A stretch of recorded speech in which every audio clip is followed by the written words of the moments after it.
우리는 신년 특서의 왕들의 이야기를 다루고 있습니다. 그 이유는 성경에서 말하는 가장 중요한 게 누가 왕이냐 하는 주제이기 때문에 그렇습니다.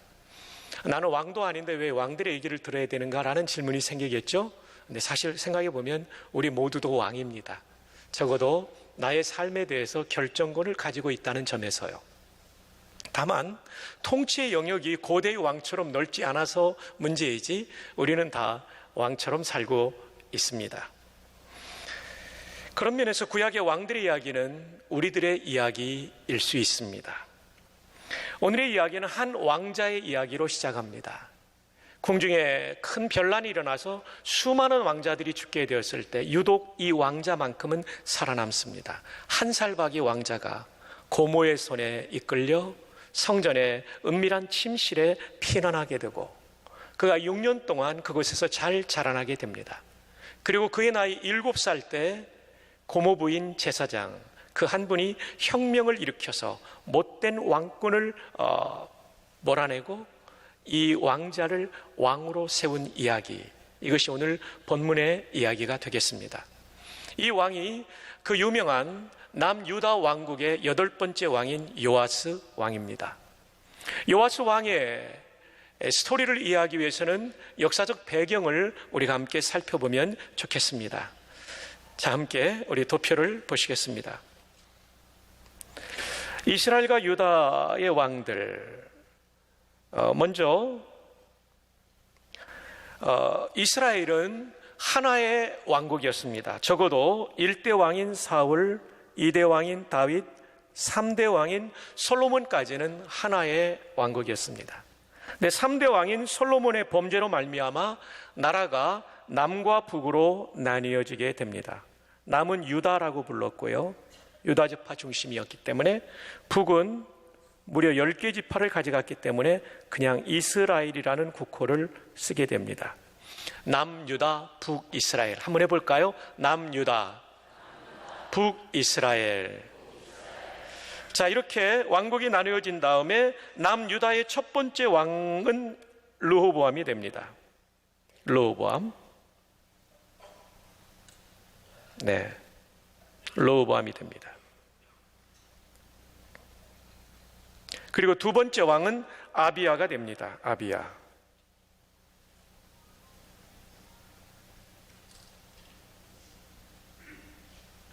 르호보암, 그리고 아비야, 아사, 그 다음 여호사밧. 오늘 우리가 관심을 가져야 될 남유다의 왕은 여호사밧 왕이 첫 번째 왕이 되겠습니다. 여호사밧은 남유다의 역사 중에 굉장히 훌륭한 왕이었습니다. 하나님을 참 경외한 믿음의 왕이었습니다. 우상 숭배를 제거했던 사람, 그리고 하나님께 온 마음 다해 기도했던 사람이었는데 이분에게는 결정적인 약점이 있었습니다. 그것은 뭐냐면 대인관계입니다. 북이스라엘의 가장 악한 왕이 아합 왕이었는데 이 아합 왕과 여호사밧이 교류를 하게 됩니다. 그리고 동맹 관계를 맺게 됩니다. 여호사밧의 아들이 여호람인데 자기 아들 여호람과 아합의 딸인 아달랴를 혼인시킵니다. 그래서 사돈 관계가 됩니다. 이스라엘 역사상 가장 악한 왕이 아합이었는데 아합과 사돈 관계를 맺게 됩니다. 왜 그랬을까요? 그 당시에 북쪽에 있었던 아시리아 제국, 성경에는 아수르로 말하는 이 아시리아 제국이 강력하게 부상하고 있었고 이 아수리아가 남진 정책을 쓰면서 압박하고 있었을 때에 북이스라엘과 남유다는 공히 어려움을 느끼고 있었습니다. 그래서 여호사밧은 북이스라엘과 동맹을 맺어서 아수르의 남진 정책을 막아보려고 하는 요량으로 동맹을 맺었습니다. 그런데 이것이 문제가 됩니다. 그래서 며느리 아달랴가 여호사밧이 살아있을 때는 그런 일이 없었는데 여호사밧이 죽고 난 다음에 여호람, 이 여호람 아달랴의 남편이죠. 여호람이 왕이 되었을 때 전국적인 우상 숭배를 벌이도록 남편을 조종하게 됩니다. 그러니 이 결혼이 얼마나 큰 문제를 일으켰는지를 여러분이 아셔야 되죠. 그래서 우상 숭배를 조장하게 되었고, 그리고 자신의 남편의 왕국이 견고해지기 위하여 남편으로 하여금 형제들을 다 죽여버리게 만듭니다. 이 아달랴가 참 나쁜 여자입니다. 한번 따라해 봅시다. 아달랴. 아달랴를 여러분이 오늘 기억하셔야 됩니다. 여호람은 하나님 앞에 우상 숭배를 하고, 그리고 하나님 앞에 범죄함으로 말미암아 전쟁이 일어나가지고 아들들이 다 죽습니다. 막내만 빼놓고, 아하시아만 빼놓고 죽고, 여러 후궁들도 끌려가게 돼요. 그리고 이 사람도 중병에 들어서 8년 만에 죽게 됩니다. 그리고 여호람이 죽자 그 아들인 아하시아가 왕이 됩니다. 아하시아의 엄마는 이름이 누구일까요? 아달랴입니다. 지금 여러분들이 굉장히 집중력을 발휘하고 있습니다. 아달랴예요. 엄마가 악한 아합의 딸이니까 아들에게도 영향을 미칩니다. 그래서 아하시아도 우상 숭배를 합니다. 그러니까 여러분, 여기서 우리가 배워야 될 중요한 것은 여호사밧 한 사람의 잘못된 영향이 어떻게 미치냐면 그 아들 손자에게까지 그대로 미치고 있다는 사실입니다. 오늘 우리의 선택이 미래에 매우 중요한 영향을 플러스 방향으로 아니면 마이너스 방향으로 미칠 수 있다는 걸 알고 우리가 선택을 해야 됩니다. 특별히 대인관계에 있어서 그렇습니다. 아하시아도 악한 왕이었습니다. 그래서 아하시아가 어떤 상황에서 죽음을 맞이하게 되냐면, 아하시아 때의 북왕국의 이스라엘의 왕은 여호람이었는데, 여호람이 전쟁터에서 부상을 입고 죽어갈 때 아하시아가 위문을 가게 되는데, 이때에 예후라는 사람이 혁명을 일으켜서 여호람을 죽입니다. 자기 나라 왕이니까 죽이는 거 뭐 그럴 수 있는데, 근데 이 예후가 누구까지 죽이냐면요, 아하시아까지 죽이게 돼요. 왜냐하면 하나님께서 아하시아에 대한 징벌로서 이렇게 죽이게 만드신 거죠. 자, 이제 누가 남았냐면요, 아달랴가 남았어요.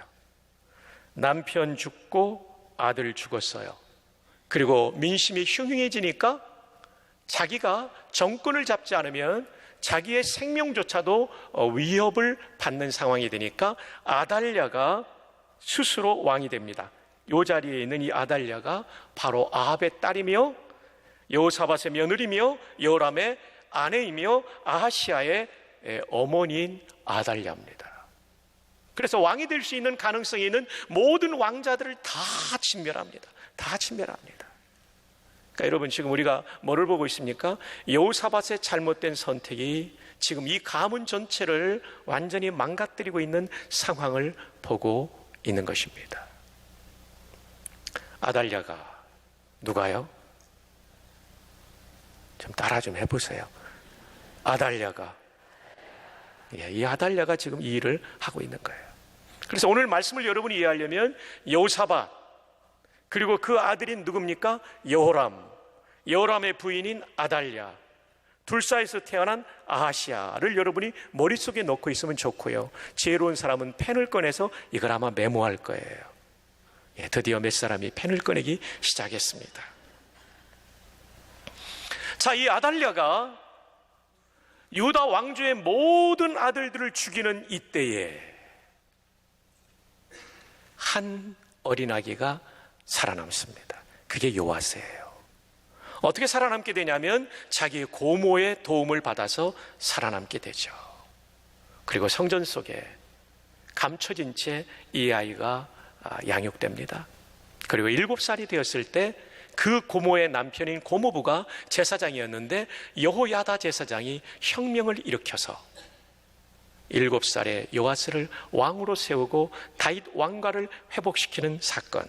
그래서 아달랴 다음에 요아스가 등장하게 되는 것입니다.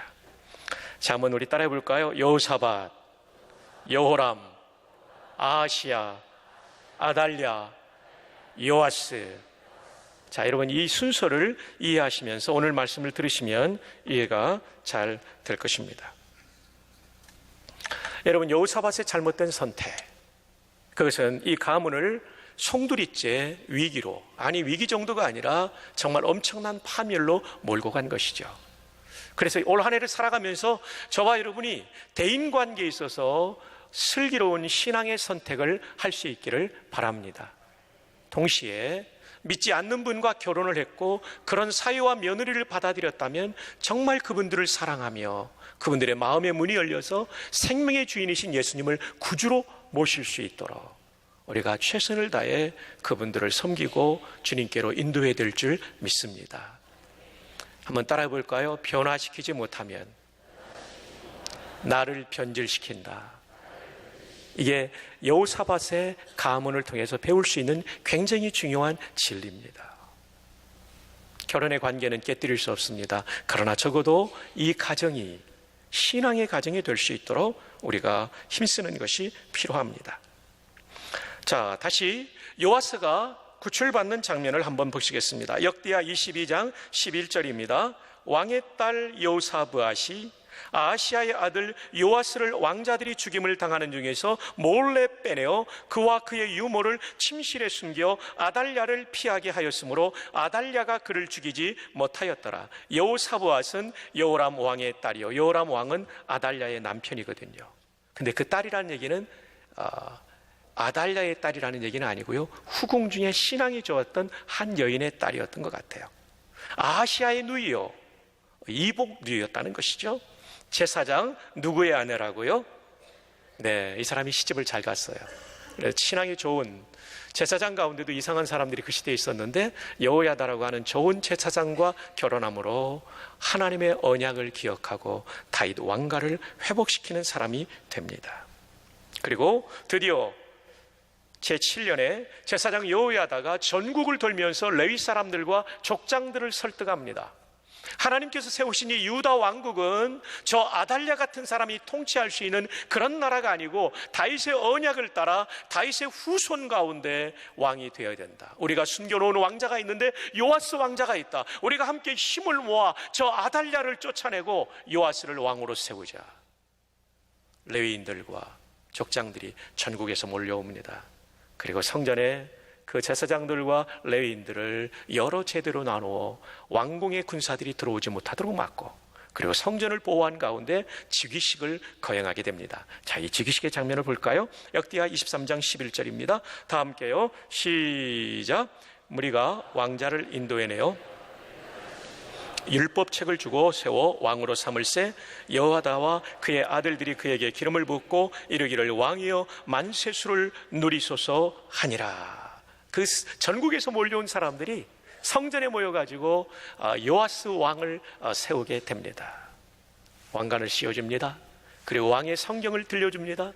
그리고 기름을 붓습니다. 왕이여 만세수를 누리소서. 이 환호 소리가 온 성전과 그리고 성전에 가까이 있는 왕궁에 울려 퍼지게 되었습니다. 아달랴가 이 소리를 듣게 됩니다. 그리고 성전으로 뛰쳐오면서 말합니다. 반역이로다, 반역이로다. 이때 여호야다 제사장이 말합니다. 군의 지휘관들을 통해서 저 여인을 제거하라. 성전 밖으로 끌고 나가서 아달랴를 제거하게 됩니다. 여러분, 여기서 우리가 주목해야 될 중요한 한 사건이 있습니다. 그건 뭐냐면 북이스라엘과 남유다의 여러 번의 혁명이 이루어집니다. 근데 혁명이 이루어진 다음에 누구를 왕으로 세우느냐가 다릅니다. 한번 도표를 보실까요?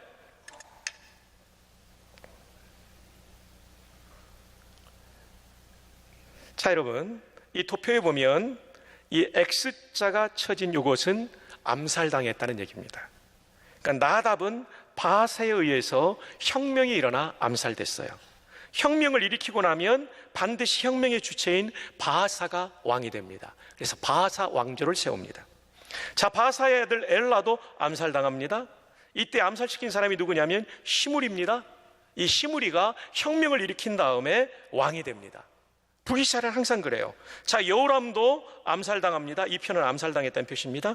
이때 혁명을 일으킨 사람이 예후죠. 예후가 왕이 되고 그 아들이 쭉 이어서 이어지는 상당히 오랜 기간 가는 예후 왕조가 서게 됩니다. 자, 그 다음에 예후 왕조의 스가랴도 암살당합니다. 암살을 했던 살룸이 역시 왕이 됩니다. 살룸은 므나헴에서 암살당합니다. 혁명을 일으킨 므나헴이 왕이 됩니다. 그리고 그의 아들 부가야도 왕이 되었는데 역시 베가에게 암살당합니다. 역시 혁명을 일으킨 베가가 왕이 됩니다. 베가도 암살당합니다. 그 혁명을 일으킨 호세아가 왕이 됩니다. 자, 여러분, 북이스라엘에서 일어나는 모든 혁명은 혁명의 주체가 다음에 왕권을 장악합니다. 근데 놀라운 사실은 남쪽 유다는요, 혁명이 일어났어요. 아달랴를 제거합니다. 이때 아달랴를 제거한 혁명의 주체는 여호야다입니다. 근데 여호야다가 왕이 되지 않아요. 다윗의 후손인 요아스, 7살밖에 안 되지만 요아스를 왕으로 세워요. 요아스도 나중에 잘못돼가지고 신하들에게 죽습니다. 근데 요아스의 아들 아마샤를 왕으로 세워요. 기가 막힌 거예요. 뭐가 기가 막히냐면 하나님께서 다윗과의 약속을 지키는 거예요. 너의 왕조가 계속 이어질 것이다. 맞아요. 북이스라엘은 혁명이 일어나면 왕조가 바뀝니다. 다이내스티가 바뀝니다.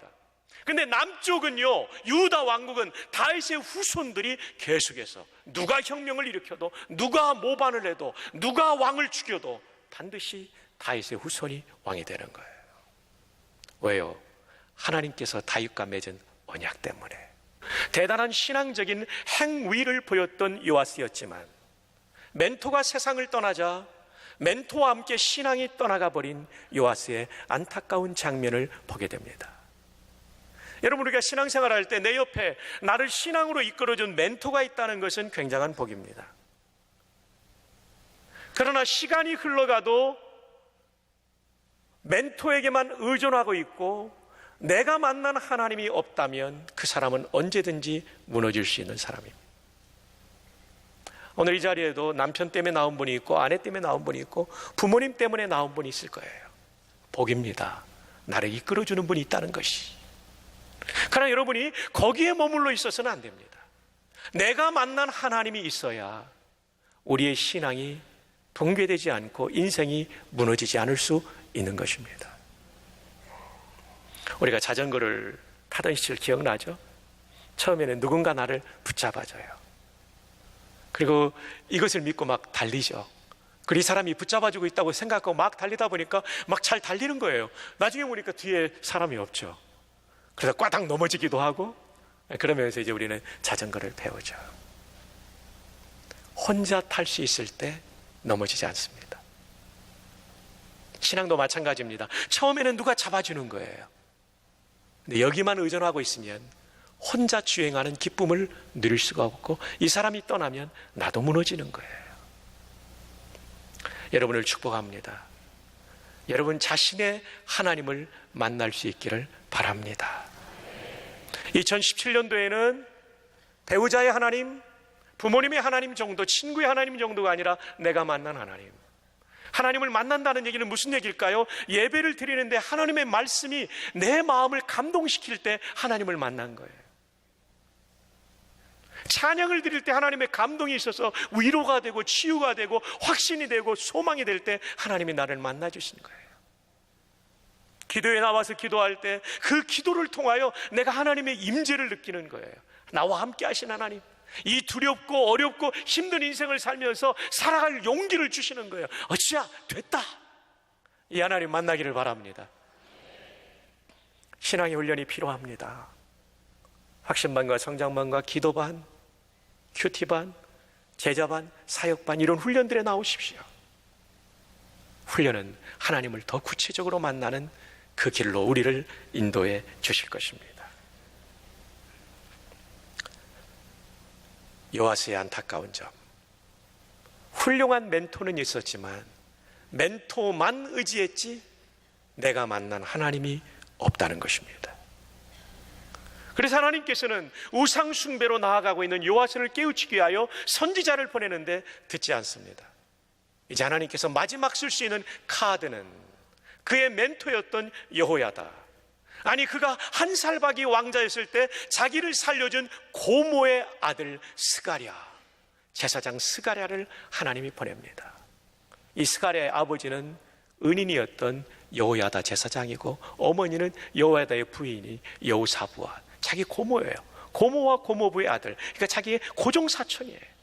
그리고 평생에 잊을 수 없는 은혜를 평생에 빚을 진 사이예요. 그러니까 이 스가랴의 이 요청을 받으면 요아스의 마음이 움직여야 맞아요. 근데 어떻게 됩니까?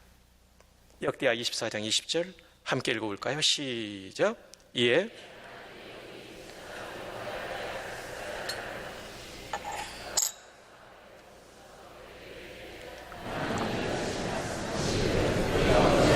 너희가 시작. 너희가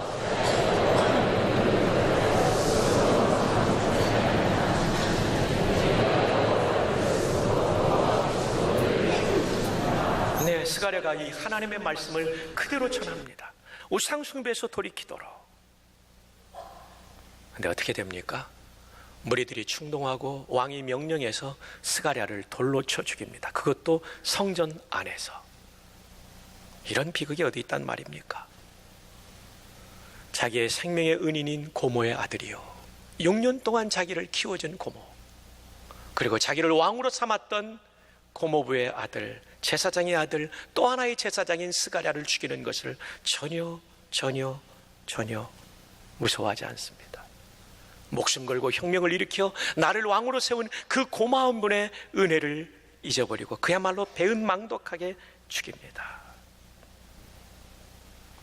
성경은 이 사실을, 이 가슴 아픈 사건을 이렇게 기록하고 있습니다. 역대하 24장 22절에 요아스 왕이 이와 같이 스가랴의 아버지 여호야다가 베푼 은혜를 기억하지 아니하고 그의 아들을 죽이니 그가 죽을 때 이르되 여호와는 감찰하시고 신원하여 주옵소서 하니라. 여러분, 우리에게는 이런 삶이 있지는 않습니까? 나에게 엄청난 은혜를 베푼 분의 은혜를 까마득히 잊어버리고 배은망덕하게 그 사람의 가정이나 사업을 어렵게 한 적은 없나요? 요아스의 길을 걷고 있는 것입니다. 아니, 요아스가 여호야다에게 진 빚보다 더 큰 빚을 우리는 하나님께 지고 있습니다. 하나님은 독생자를 우리를 위해서 이 땅에 보내주시고 십자가에서 우리를 위해서 대신 속죄하는 피를 흘리게 하셨으니까요. 그럼에도 불구하고 이 하나님의 은혜를 까마득히 잊어버리고 하나님을 등지고 살지는 않았습니까? 이게 바로 요아스의 길입니다. 몰락의 길입니다. 새해에는 하나님의 은혜를 잊지 않는 우리가 되기를 바랍니다. 그리고 나를 도와주셨던 사람들의 은혜도 잊지 않는 우리가 되기를 바랍니다. 그러나 요아스는 안타깝게 배은망덕한 삶을 선택합니다. 그리고 1년 후에 아람 군대가 쳐들어와서 요아스의 나라, 요아스의 왕국 유다를 공격하게 됩니다. 네, 하나님께서 이 유다 왕국을 아람 군대에 넘기셨다. 그 당시에 병력은 아람 군대가 적고 유다가 더 많았는데도 불구하고 하나님이 넘겨주시니까 이 전쟁에서 유다 왕국이 패전합니다. 역대하 24장 24절입니다. 아람 군대가 어떤 무리로 왔으나 적은 무리로 왔으나, 다시 한번요. 아람 군대가 어떤 무리로 왔으나 적은 무리로 왔으나 여호와께서 심히 큰 군대를 그들의 어디에 넘기셨다고요? 아람 군대의 손에 넘기셨어요. 유다가 더 많은 병력을 가지고 있었어요. 그러나 하나님 앞에 범죄하니까 하나님께서 무너지게 만드는 거예요. 이는 유다 사람들이 그들의 조상들의 하나님 여호와를 버렸습니다. 이와 같이 아람 사람들이 요아스를 징벌하였더라. 여러분, 그렇더라고요. 지금 권력을 가지고 있다, 이게 다가 아니더라고요. 지금 재산을 많이 가지고 있다, 그게 다가 아니더라고요. 하나님이 치시면 한 번에 무너지는 게 인생이더라고요. 결국 인생은 누구를 왕으로 모시고 있느냐, 하나님을 왕으로 모시고 있느냐, 아니면 내가 스스로 왕이 되고 쾌락을 쫓고 그리고 풍요를 쫓느냐, 이게 문제라는 겁니다. 여러분, 제가 하나님의 복을 받으시라는 인사말을 했는데 바로 그것입니다. 새해 복 많이 받으십시오. 그 말 속에는 하나님의 복이 임하기를 바랍니다 라는 뜻이 있을 때 그게 진정한 복이 될 줄 믿습니다. 요아스의 마지막 인생의 결론을 성경은 이렇게 기록하고 있습니다. 역대하 24장 25절, 요아스가 크게 부상함에 적군이 그를 버리고 간 후에 그의 신하들이 제사장 여호야다의 아들들의 피로 말미암아 뭐야 했다고요? 반역하여 그를 그의 침상에서 쳐 죽인지라. 다윗성에 장사했으나 왕들의 묘실에는 장사하지 아니하였더라. 제사장에 있던 여호야다는 왕들의 묘실에 장사되는데 요아스라는 왕은 그 영광스러운 자리에 묻히지 못하게 된다는 것입니다. 안타까운 종말입니다. 결국 누구를 왕으로 모시느냐, 이게 중요합니다. 자, 이제 오늘의 말씀을 요약하면서 결론을 내리려고 합니다. 오늘 말씀을 통해서 우리에게 주시는 교훈은 무엇입니까? 첫 번째, 여호사밧 왕의 잘못된 선택은 그 가문을 파멸의 길로, 우상 숭배와 하나님의 징벌의 길로 몰아넣게 됩니다. 올 한 해 우리의 인간관계가 하나님의 기쁨이 되는 인간관계가 되기를 바랍니다. 두 번째, 1살짜리 왕자를 다윗의 언약을 근거해서 살렸던 고모, 그리고 목숨 걸고 혁명을 일으켜서 하나님의 언약을 지킨 하나님과 성전과 이스라엘에게 선한 일을 베푼 여호야다의 죽음은 영예로운 죽음으로 끝났습니다. 우리 모두가 하나님과 교회 그리고 이 지역사회에 선한 일을 끼치는 영예로운 인생 되기를 주님의 이름으로 축복합니다. 세 번째, 자기 신앙이 중요합니다. 멘토의 인도를 받는다는 건 큰 복인데 멘토에게만 의존된 신앙은 멘토가 떠나면 내 신앙도 끝장나 버리고 인생도 파멸의 길을 걷게 됩니다.